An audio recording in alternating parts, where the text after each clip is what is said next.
Hello friends, how are you? दोस्तों, एक honest सवाल मैं आपसे पूछ रहा हूँ। आप लोग लाइफ में एक ही जैसे लोगों के बीच में दोस्ती क्यों होती है? एक ही जैसे लोगों के बीच में अट्रैक्शन क्यों होता है? आपने देखा होगा कुछ लोग सेम ट्रेड के होते हैं। 2 लोगों के थॉट्स एक जैसे मिल रहे होते हैं, तो उनके बीच अच्छी दोस्ती होती है। किसी भी व्यक्ति के आप में सेम टाइप की प्रॉब्लम्स बार-बार क्यों आ रही हैं? क्या आपने कभी सोचा है? और सबसे जो इंटरेस्टिंग क्वेश्चन है, कुछ लोग बिना ज़्यादा एफर्ट के सक्सेसफुल हो जाते हैं और कुछ लोग बहुत ज़्यादा एफर्ट करते हैं, उनसे ज़्यादा टैलेंटेड होते हैं, फिर भी लाइफ में स्ट्रगल करते हैं और सक्सेसफुल नहीं होते हैं। क्या आपने सोचा है किस प्रॉब्लम की वजह से ऐसा होता है? तो दोस्तों इसका जवाब एस्ट्रोलॉजी में नहीं है और ना इसका जवाब किसी मोटिवेशनल रील में आपको मिलेगा। अगर हम साइंटिफिकली पामिस्ट्री की बात करते हैं, तो पामिस्ट्री क्या बोलती है? चलिए पामिस्ट्री को भूल जाते हैं। साइंटिफिकली अगर हम बात करते हैं, प्रॉब्लम्स जो हैं फ्यूचर में नहीं, प्रॉब्लम्स पर्सनैलिटी में होती हैं। और पर्सनैलिटी का सबसे ज़्यादा इंपॉर्टेंट मिरर क्या होता है? आपका हाथ। तो दोस्तों, आज के इस वीडियो में ना मैं कोई फ्यूचर प्रेडिक्ट करूँगा और ना मैं कोई डराने वाली बात करूँगा। बस एक काम करूँगा, आपको आपसे ही इंट्रोड्यूस करवाऊँगा। कैसे? जानने के लिए पूरा वीडियो ज़रूर देखें। दोस्तों, जो आपका ब्रेन होता है, दिमाग, वो आपकी हैबिट्स बनाता है। हैबिट्स जो हैं, हमारे मसल्स को ट्रेन करते हैं। कुछ लोग लेफ्टी होते हैं, कुछ लोग राइटी होते हैं। जैसे मैं लेफ्टी हूँ, लिखता राइट हैंड से हूँ। तो ब्रेन हमारी हैबिट्स को बनाता है और हमारी हैबिट्स जो हैं, हमारी मसल्स, रिफ्लेक्शंस को ट्रेन करती हैं। और मसल्स जो हैं, आपके हाथ को शेप देते हैं, आपकी लाइन्स बनाते हैं। मान लीजिए कोई बंदा है जो 10 साल से किसी चीज़ को कंट्रोल करने में लगा हुआ है। वो 10 साल से हर चीज़ को कंट्रोल करना चाह रहा है, जो हर बार ओवरथिंकिंग करता है और बहुत ज़्यादा सोचता है। उसका हाथ ना कभी भी लूज़ नहीं मिलेगा, उसका हाथ सॉलिड मिलेगा। उसकी ना फिंगर्स टाइट होंगी और हाथ मुलायम की जगह सख्त होगा। उसका हाथ कभी लूज़ नहीं होगा, उसकी फिंगर्स टाइट होंगी और हैंड्स जो हैं उसके स्टिफ होंगे। और जो बंदा लाइफ़ को चिल लेके चलता है, जो होगा देखा जाएगा। उसका हाथ फ्लेक्सिबल होगा, फ्लेक्सिबल होगा, ठीक है? उसका हाथ स्टिफ नहीं होगा, हार्ड नहीं होगा, बल्कि मुलायम होगा। मतलब हाथ झूठ नहीं बोलता है। आप बोलोगे, "भाई मैं बहुत चिल हूँ, बहुत चिल हूँ।" अंदर से बहुत ज़्यादा परेशान होंगे, लेकिन बोलेंगे, "मैं बहुत चिल हूँ।" लेकिन आपका हाथ क्या बोलेगा? "भाई तुम तो टेंशन का गोडाउन हो।" अच्छा दोस्तों, हाथों के शेप से कैसे किसी पर्सनैलिटी को जज करें? कौन-सा व्यक्ति किस पर्सनैलिटी का है, आप हाथ देख के, लाइन भी देखने की ज़रूरत नहीं है, केवल हाथ देख के पता कर लोगे। कैसे? अगर स्क्वायर हैंड है, मतलब लंबाई और चौड़ाई पाम की लंबाई और चौड़ाई बराबर है, तो इसका मतलब हुआ स्क्वायर हैंड। तो स्क्वायर हैंड का मतलब हुआ ऐसे लोग प्रैक्टिकल होते हैं और लॉजिक होते हैं। With square hands are practical logic boss.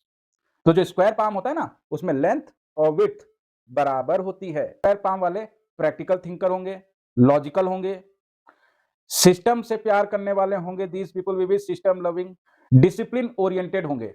अगर आप रियल लाइफ में देखोगे ना स्क्वायर हैंड वालों को, तो ये लोग वो होते हैं जो बोलते हैं प्लान बताओ, डेटा दिखाओ, फिर बात करेंगे। ऐसे होते हैं स्क्वायर हैंड वाले। ये लोग इमोशंस में नहीं चलते हैं। इन स्क्वायर हैंड वालों को ना लव लेटर से ज़्यादा एक्सेल शीट पसंद होती है, जिसपे फॉर्मूला लगा के ये सॉल्यूशन पे पहुँचते हैं। तो जिन भी बंदों का स्क्वायर हैंड है, इन लोगों के लिए बेस्ट फील्ड कौन-सी होगी, किस फील्ड की तैयारी करें, किस फील्ड में जाएँ? ऐसे लोग मैनेजमेंट में जा सकते हैं। जहाँ भी मैनेजमेंट का काम होगा, उसमें ये लोग एक्सेल करेंगे। किसी भी प्रकार के जो ऑपरेशंस हैं, फील्ड वर्क हैं, उसमें ये लोग अच्छा काम करेंगे। ये लोग इंजीनियरिंग के क्षेत्र में अच्छा काम करेंगे। स्क्वायर हैंड वालों की बात कर रहा हूँ। ये लोग मैनेजमेंट में अच्छे होंगे, ऑपरेशंस में अच्छे होंगे, ये लोग इंजीनियरिंग की फील्ड में अच्छा काम करेंगे। और ऐसे लोग ही रियल बिज़नेसमैन होते हैं। लेकिन जहाँ पॉज़िटिविटी होती है, वहाँ नेगेटिविटी भी होती है, जहाँ रोशनी होती है, वहाँ अंधेरा भी होता है। तो इन स्क्वायर हैंड वालों की वीकनेस क्या होती है? इन्हें ना चेंज से थोड़ा डर लगता है, बदलाव से बहुत डरते हैं। ऐसे लोग ना अपने इमोशंस को एक्सप्रेस नहीं कर पाते हैं। अपने इमोशंस को बहुत मुश्किल से किसी को बताते हैं, एक्सप्रेस करते हैं उसके सामने। दोस्तों, आपने रेक्टेंगल देखा है। रेक्टेंगल क्या होता है? जिसका ये साइज़ बड़ा होता है, ठीक है? और ये कम होता है। मतलब उसके जो बेस होते हैं, बड़े होते हैं और उसकी जो विड्थ होती है, वो छोटी होती है। तो ऐसे लोग रेक्टेंगल हाथ वाले जो होते हैं, वो कैसे होते हैं? तो लॉन्ग और रेक्टेंगुलर हैंड्स जो होते हैं ना, ये लोग फीलिंग्स डिपार्टमेंट के होते हैं। इनका ना ये जो पाम होता है, ये लंबा होता है, ये पाम।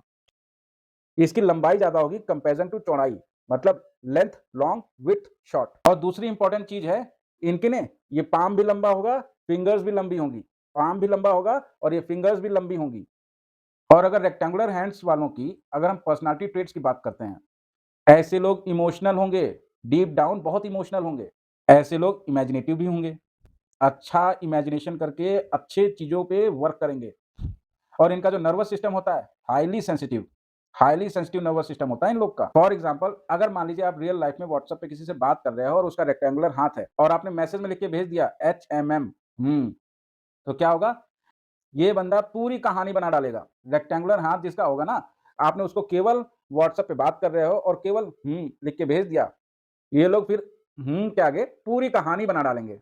किसी व्यक्ति का रेक्टेंगुलर हाथ है और अगर आपने जो है उसे बात करते हुए केवल HMM लिख के भेज दिया, तो उसके बाद उस मैसेज के आगे की पूरी कहानी ये लोग खुद बना लेंगे। कुछ तो प्रॉब्लम है दया। मन में क्या सोचेंगे? कुछ तो प्रॉब्लम है, ये बंदा मुझसे कुछ न कुछ तो चीज़ें छुपा रहा है। इसकी बात करने की टोन अलग लग रही है। क्या प्रॉब्लम है ये मुझसे कुछ बता क्यों नहीं रहा है? या मेरी गर्लफ्रेंड लगता है यार मुझसे नाराज़ है, कुछ तो छुपा रही है मुझसे। रेक्टेंगुलर हाथ, इमोशंस बहुत ज़्यादा। तो रेक्टेंगुलर हाथ वालों के लिए बेस्ट फ़ील्ड कौन-सी होगी? किस फ़ील्ड में जाएँ? इमोशनल है, तो कौन-सी फ़ील्ड इनके लिए अच्छी होगी? ऐसे लोगों को राइटिंग की जो फ़ील्ड्स होती हैं, राइटिंग की फ़ील्ड्स में अच्छा काम करते हैं। आर्ट स्टूडेंट्स होते हैं ऐसे लोग, आर्ट के क्षेत्र में अच्छा काम करेंगे, कला के क्षेत्र में, एक्टर्स अच्छे हो सकते हैं। जहाँ कहीं पे भी आर्ट, हिस्ट्री, ज्योग्राफी से रिलेटेड थिंग्स होंगी, वहाँ अच्छा करेंगे। ऐसे लोग animation, designing, film, YouTubers, creativity अच्छी करते हैं। यूट्यूबर्स होते हैं ऐसे लोग। ऐसे लोग फ़िलॉसफ़ी की फ़ील्ड में, साइकोलॉजी के क्षेत्र में अच्छा कर सकते हैं, साइकियाट्रिस्ट बन सकते हैं। इनका वीक साइड क्या होता है? जिनका भी रेक्टेंगुलर हाथ होता है, उनका वीक साइड क्या होता है? ये लोग ओवरथिंकिंग बहुत ज़्यादा करते हैं। इनके भैया मूड स्विंग्स बहुत होते हैं। और जो ओवरथिंकिंग करेगा, जिसके मूड स्विंग्स बहुत होंगे, उसकी एनर्जी हमेशा लॉस में जाएगी, क्योंकि प्रोडक्टिविटी ज़्यादा नहीं हो पाती है, ज़्यादा सोचने की वजह से। इसलिए अगर आपको एनर्जी बचानी है, तो दिमाग पे ज़्यादा जोर मत दो, ज़्यादा मत सोचो, जो होगा देखा जाएगा, केवल कर्म पे विश्वास करो। Hard work is the key to success, लेकिन overthinking is a key to failure. इसलिए हमेशा हार्ड वर्क करो, ओवरथिंकिंग नहीं। दोस्तों, अब मैं बात करूँगा स्पेक्युलेट हैंड के बारे में। Action hero. तो स्पेक्युलेट पाम का मतलब होता है, आपने चमचा देखा होगा, चमचे जैसी जिसका पाम होता है, उसको हम स्पेक्युलेट हैंड बोलते हैं। स्पेक्युलेट पाम में हाथ की हथेली जो है ऊपर की तरफ चौड़ी होगी, ठीक है? नीचे से पतली, नीचे से ये पतला होगा और ऊपर से चौड़ा होगा। जो फिंगर्स के टिप्स होते हैं, वो गोल होंगे और चमचे की तरह चौड़े होंगे। और नीचे जो आपकी रिस्ट होती है, कलाई के पास हाथ पतला लगता है और ऊपर की तरफ चौड़ा लगता है। स्पेटुलेट पाम में बेस वाइड होगा, फिंगर्स चौड़ी होंगी। ये जो बेस होगा, ये बेस जो है आपका चमचे की तरह होगा और चौड़ा होगा और फिंगर्स जो हैं स्प्रेड होंगी। अब इनके स्पेटुलेट जो हैंड होता है, ठीक है? चमचाकार हाथ जिसे हम हिंदी में बोलते हैं, तो ऐसे लोग की जो पर्सनैलिटी ट्रेट्स होंगे, वो क्या होंगे? ऐसे लोगों के अंदर रिस्क टेकिंग कैपेबिलिटी ज़्यादा होती है। ऐसे लोग बहुत ज़्यादा एनर्जेटिक होते हैं और ऐसे लोग ही एक्सपेरिमेंट करते हैं लाइफ में। ये वो लोग होते हैं जो बोलते हैं, "यार प्लान-वान छोड़ो पहले ट्राई करते हैं, उसके बाद देखा जाएगा क्या होता है।" आपको जितने भी स्टार्टअप वाले लोग मिलेंगे, जितने भी सेल्स वाले लोग मिलेंगे, जितने भी लोग फील्ड जॉब में अपने आप को समझते हैं कि मैं फील्ड जॉब में एक्सेल कर सकता हूँ, ऐसे लोगों का हाथ चमचाकार स्पैटुलेट हैंड होता है। स्टार्टअप वाले, सेल्स वाले, फील्ड जॉब वाले ज़्यादातर ऐसे ही हाथ वाले होते हैं। इनकी क्या कमजोरी होती है? इनकी कंसिस्टेंसी 0 होती है और ये लोग बहुत जल्दी बोर हो जाते हैं लाइफ में। तो ये तो थी हाथों की जानकारी। अब आते हैं फिंगर्स पे, थंब और ये आपकी फिंगर। ये होता है thumb, index finger, middle finger, ring finger, little finger, अंगूठा, तर्जनी, मध्यमा, अनामिका, कनिष्ठा। अब हम बात करते हैं फिंगर्स की, ठीक है? और उनसे व्यक्ति की थिंकिंग स्टाइल क्या होगी, सोचने का तरीका क्या होगा, थिंकिंग स्टाइल क्या होगी, फिंगर्स से अब हम बात करते हैं। मान लो उँगलियां बड़ी हैं, ये पाम है, इस पाम से उँगलियां बड़ी हैं, ठीक है? ऐसे लोग एनालिटिकल होंगे। ऐसे लोगों को ना एनालिसिस मशीन आप बोल सकते हो। Long fingers detail oriented, long fingers planning habit होगी। लॉन्ग फिंगर्स मतलब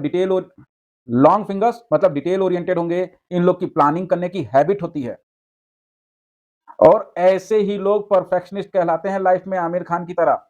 लॉन्ग फिंगर्स वाले डिटेल ओरिएंटेड होते हैं। परफेक्शनिस्ट होते हैं। लॉन्ग फिंगर्स वाले डिटेल ओरिएंटेड होते हैं, प्लानिंग अच्छी करते हैं और ऐसे लोग परफेक्शनिस्ट होते हैं। लॉन्ग फिंगर्स वाले ना डिटेल ओरिएंटेड होते हैं, हर चीज की डिटेल में घुसते हैं, एनालिसिस करते हैं। ऐसे लोग, इन लोग की प्लानिंग हैबिट होती है, किसी भी चीज को बगैर प्लान के नहीं करते हैं। ऐसे ही लोग परफेक्शनिस्ट होते हैं अपने लाइफ में, जिनकी लॉन्ग फिंगर्स होती हैं। अगर एग्जाम्पल की बात करते हैं, फॉर एग्जाम्पल फॉर एग्जाम्पल आपका फॉर एग्जाम्पल काम ना व्हाट्सएप पे हो जाएगा, लेकिन ये बंदा पावर पॉइंट प्रेजेंटेशन बना के लाएगा। ऐसे होते हैं लॉन्ग फिंगर वाले।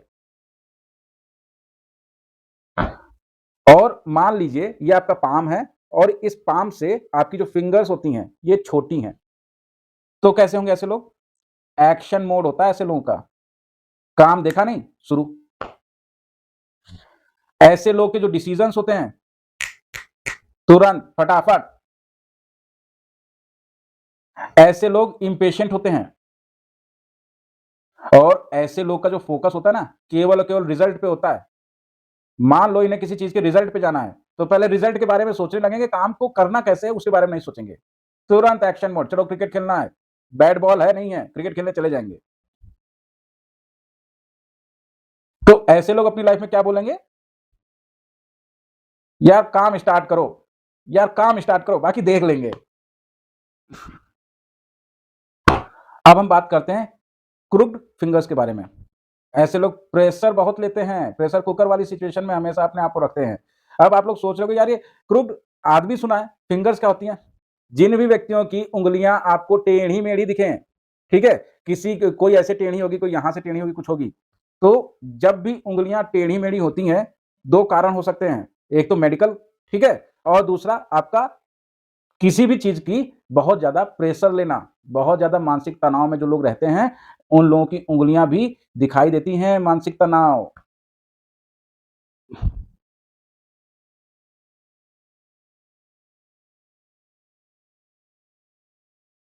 तो टेढ़ी मेढ़ी उंगलियां, क्रुक्ड फिंगर्स का मतलब हुआ मस्कुलर टेंशन। और मस्कुलर टेंशन किस वजह से होगा?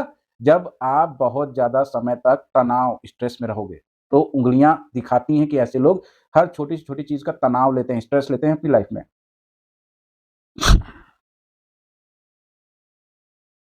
इसलिए ऐसे लोग बहुत ज्यादा इमोशनल प्रेशर झेल चुके होते हैं या अभी भी झेल रहे होते हैं। इसलिए बेटा, जो आपका पाम है, हाथ है, आपके जीवन में हो रहे ट्रॉमा को तुरंत भांप लेता है, रिकॉर्ड कर लेता है और आपके हाथ में दिखा देता है। और जो आपका थंब होता है, ये आपके विल पावर और लॉजिक को दिखाता है। थंब थंब मतलब डिसीजन मेकर। अगर मान लीजिए स्ट्रांग थंब है, ठीक है, लचीला नहीं है, बहुत ज्यादा स्ट्रांग है, ज्यादा पीछे मुड़ता नहीं है, फ्लेक्सिबल नहीं है, और ये जो लंबाई है छोटा है, ठीक है, जनरली वो थंब अच्छे होते हैं जिसमें ये जो थंब की लंबाई होती है, ये इसके ऊपर जो आपकी इंडेक्स फिंगर होती है, इंडेक्स फिंगर के ऊपर जाए और फर्स्ट फैलांज के बीच तक जाए। ऐसे लोग इंटेलेक्चुअल होते हैं, ठीक है। और अगर वही थंब जो है जिसकी लंबाई इससे कम हो जाए, ठीक है, इस फैलांज के यहां तक आए, इससे कम हो जाए, ऐसे लोग ना मोटी बुद्धि के होते हैं, इन्हें चीजें देर से समझ में आती हैं। तो अगर किसी व्यक्ति का स्ट्रांग थंब है, आप छू के देखोगे या देखोगे आपको समझ में आ जाएगा। अगर स्ट्रांग थंब है, तो दोस्तों जिस भी बंदे का ना स्ट्रांग थंब होता है, तो ऐसे लोग के अंदर बॉर्न लीडरशिप होती है, ऐसे लोग स्ट्रांग विल पावर के होते हैं और ऐसे लोगों को खुद के ऊपर विश्वास बहुत ज्यादा होता है। स्ट्रांग थंब वाला जो बंदा होता है ना, वो केवल बोलता है मैं कर लूंगा। तो ऐसे लोग बॉर्न लीडर होते हैं। और जिसका भी थंब कमजोर होता है, वीक होता है, इस फैलांस के नीचे होता है, थंब जो है कमजोर होगा, लचीला बहुत ज्यादा होगा, ठीक है, और आपकी इंडेक्स फिंगर के जो फैलांज है, थर्ड फैलांज, इसके इस पॉइंट से नीचे होगा। ऐसे लोग कैसे होंगे? दूसरों से बहुत जल्दी इन्फ्लुएंस हो जाएंगे, इजिली इन्फ्लुएंस हो जाएंगे। ऐसे लोग के अंदर खुद के ऊपर विश्वास नहीं होता है और ऐसे लोग दूसरों के ऊपर बहुत ज्यादा निर्भर करते हैं। वीक थंब वाले लोग क्या बोलेंगे? आप क्या बोल रहे हैं यार, वो सही बोल रहा है। इनको खुद के ऊपर विश्वास नहीं है, दूसरों के ऊपर है। और दोस्तों जिसका भी थंब जो है ना फ्लेक्सिबल है, जिसका भी थंब फ्लेक्सिबल है, ऐसे लोग डिप्लोमेटिक नेचर के होते हैं। ऐसे लोगों के अंदर एडजस्ट करने की बहुत अच्छी क्षमता होती है और ऐसे ही लोगों को लोग पसंद करते हैं। पीपल प्लीजर होते हैं ऐसे लोग, और ऐसे ही लोग राजनीति में सरवाइव करते हैं। अब वो चाहे घर के अंदर की हो, चाहे घर के बाहर की हो, चाहे ऑफिस की हो, तो ऐसे लोग ना हर जगह सरवाइव करने के एक्सपर्ट होते हैं। इसका भी थंब जो है ना बहुत स्टिफ है, बहुत कड़ा है, ठीक है, ज्यादा मूवमेंट नहीं होती है, ज्यादा मूवमेंट नहीं होगी, बहुत कड़ा है। मूवमेंट नहीं होगी तो अंगूठा छोटा होगा, थोड़ा ऊपर से या ऊपर से होगा, ठीक है, या आपको यहां से नहीं दिखेगा बल्कि छोटा होगा। जब छोटा होगा तो मूवमेंट कम होगी, ठीक है। तो जिसका भी स्टिफ थंब होता है, मूवमेंट कम होती है, ऐसे लोग डिसिप्लिन की बुक होते हैं। इनके अंदर ईगो बहुत होता है और ऐसे लोग की ना एक फिक्स थिंकिंग होती है, हमेशा एक पैटर्न होता है, एक सोच होती है, उसी सोच को फॉलो करते हैं, डिसिप्लिन बुक को साथ रखते हैं और ईगो तो हाई होता है। ऐसे लोग रूल को फॉलो करेंगे भले सिस्टम टूट जाए। अब हम बात करेंगे हाथ की फ्लेक्सिबिलिटी के बारे में। हाथ की फ्लेक्सिबिलिटी होती है ना दोस्तों, यही ग्रोथ का सीक्रेट होता है, क्योंकि अगर आपका फ्लेक्सिबल हैंड है तो इसका मतलब आपका फ्लेक्सिबल माइंड है। और जिनका भी हाथ फ्लेक्सिबल होता है दोस्तों, लोग हर बदलाव को, चेंज को एक्सेप्ट कर लेते हैं। ऐसे लोग हमेशा कुछ ना कुछ नया सीख लेते हैं, कुछ भी प्रॉब्लम आएगी उसका सॉल्यूशन ढूंढ लेते हैं। और जिनका भी हाथ फ्लेक्सिबल होने की बजाय बहुत ज्यादा कठोर होगा, रिजिड होगा, और रिजिड हैंड वाले क्या बोलेंगे, मैं तो ऐसा ही हूं। ये जो इनका मोड होता है ना, मूड होता है ना, ये ऑन रहता है हमेशा, मैं तो यार ऐसा ही, अब तुमको जो करना हो कर लो। इसीलिए इनकी ग्रोथ जो है स्लो होती है। इसलिए लाइफ में ना इंटेलिजेंस से ज्यादा क्या इंपॉर्टेंट है, फ्लेक्सिबिलिटी। इंटेलिजेंस से इंपॉर्टेंट है अडेप्टेबिलिटी। बंदा किसी भी सिचुएशन में कितनी जल्दी अडेप्ट करता है। सचिन तेंदुलकर क्यों, विराट कोहली क्यों, लता मंगेशकर क्यों, और जितने भी सक्सेसफुल लोग हैं वो क्यों लाइफ में सक्सेस हुए, क्योंकि इन्होंने अडेप्टेबिलिटी को अडॉप्ट किया। डायनासोर क्यों लुप्त हो गए, because they didn't adopted the adaptability environment. किस एनवायरमेंट पे हो उसको अगर आप अडेप्ट नहीं करोगे तो आप लुप्त हो जाओगे। दोस्तों अब हम बात करेंगे हाथ के टेक्सचर के बारे में। टेक्सचर का मतलब होता है सरफेस। सरफेस का मतलब अगर आपका हाथ खुरदरा है, अगर आपका हाथ जो है छूने पे चिकना है, अगर आपका हाथ छूते हैं तो उसमें लगता है कि खूब पसीना निकल रहा है। तो हाथ के टेक्सचर के बारे में अगर हम बात करते हैं, किसी भी व्यक्ति का जो हाथ है ना वो सॉफ्ट है, चिकना है, ऐसे लोग सेंसिटिव नेचर के होते हैं। ऐसे लोग के अंदर इमोशनल इंटेलिजेंस होती है, दूसरों की भावनाओं को समझते हैं। और ऐसे ही लोग जल्दी हर्ट भी हो जाते हैं, बहुत ज़्यादा सेंसिटिव होते हैं, बहुत ज़्यादा टची होते हैं ऐसे लोग। जिसका भी ये सरफेस खुरदरा है, कठोर है, रियल लाइफ में भी ऐसे लोग टफ होते हैं। ऐसे लोगों का ना सर्वाइवल मोड ऑन होता है, हर जगह सर्वाइव करने की कोशिश करते हैं और कर जाते हैं, हर जगह सर्वाइव करने की कोशिश करते हैं और कर जाते हैं। ऐसे लोग का ना इमोशन गार्ड होता है, अपने इमोशंस को हमेशा दबा के रखते हैं, छुपा के रखते हैं, किसी को पता नहीं चलता कि अंदर चल क्या रहा है, इमोशनल है कि नहीं है आप नहीं जान पाओगे। और जनरली ऐसे लोग इमोशनल नहीं होते हैं। इसलिए आपका हाथ का टेक्सचर बताता है आप दुनिया को फील करते हो या दुनिया से फाइट करते हो। आप दुनिया को फील करते हो या दुनिया से फाइट करते हो, आपका हाथ का सरफेस टेक्सचर यही बताता है। अब हम बात करते हैं आपके नाखूनों के बारे में। नाखून जो है ना आपके नर्वस सिस्टम का मिरर है। अगर किसी व्यक्ति के नाखून बड़े हैं, बड़े नाखून क्या होंगे, मतलब नाखूनों की जो लंबाई है और जो चौड़ाई है, ये लंबाई और ये चौड़ाई, तो लंबाई ज्यादा होगी, चौड़ाई कम होगी। तो लंबे नाखून मतलब नर्वस सेंसिटिविटी है। शॉर्ट नाखून मतलब लंबाई कम चौड़ाई ज्यादा, शॉर्ट नाखून। ऐसे लोग बहुत ज्यादा अधीर होते हैं, जल्दबाजी करते हैं, इंपेशेंस होते हैं, शॉर्ट नाखून वाले। इसके भी नाखूनों में पीलापन ज्यादा होता है, पिंकिश ना होकर पीलापन होता है। ऐसे लोग ना एनर्जी नहीं होती ऐसे लोग के अंदर, बहुत लो एनर्जी फील करते हैं ऐसे लोग। क्यों? क्योंकि ये लोग निगेटिव ज्यादा सोचते हैं। और जिसके भी नाखून पिंकिश होते हैं, ऐसे लोगों के जो इमोशंस होते हैं वो बैलेंस होते हैं। If you are having a pinkish nail, आप इमोशनली बैलेंस्ड व्यक्ति हो। नेल्स होते हैं ना, वो रिपोर्ट कार्ड होता है कि आपका नर्वस सिस्टम सही से काम कर रहा है कि नहीं काम कर रहा है। और दोस्तों आखिरी बात बहुत ध्यान से सुनिएगा, आपका जो हाथ है ना ये फ्यूचर नहीं बताता है। हाथ आपका नेचर बताता है कि आपकी पर्सनालिटी क्या है, ट्रेट्स क्या है। इसलिए दोस्तों अगर किसी व्यक्ति को अपना नेचर समझ में आ गया तो उसका डेस्टिनी ऑटोमेटिकली बेटर हो जाता है। हमारा जो एजुकेशन सिस्टम है उसमें हम लोग रटन विद्या करते हैं, तो होता क्या है कि हम लोग को अपने अंदर की जो स्किल होती है वो कम सीखने को मिलती है। हमारे और वैसे व्यक्ति को होना क्या चाहिए कि हर व्यक्ति जो स्टूडेंट है, जो पढ़ लिख रहा है, उसको हमेशा खुद से ये सोचना चाहिए कि मेरे अंदर क्या टैलेंट है, मेरे अंदर क्या स्किल है। और जो व्यक्ति अपने अंदर की स्किल को पहचान जाता है कि मेरे अंदर ये पावर है, आपको ये पहचानना है कि आपके नेचर में क्या स्ट्रांग है, आपकी क्या वीकनेस है। और जो व्यक्ति इस चीज को पहचान जाता है कि मेरे अंदर ये खूबी है और इस खूबी के साथ मैं पैदा हुआ हूं या ये खूबी मैं डेवलप कर सकता हूं, वही व्यक्ति लाइफ में सक्सेस होता है। आपने कभी नहीं देखा होगा जिसने भी अपने अंदर की खूबी पहचानी है लाइफ में वही सक्सेस हुआ है, और जिन्होंने भी अपनी जो अंदर की खूबियों को नहीं पहचाना है, जिस चीज के अंदर वो सबसे ज्यादा बेस्ट होते हैं, वही लोग लाइफ में ज्यादा फेल होते हैं। तो अगर आपको फेलियर से बचना है तो अपने अंदर की खूबियों को पहचानिए।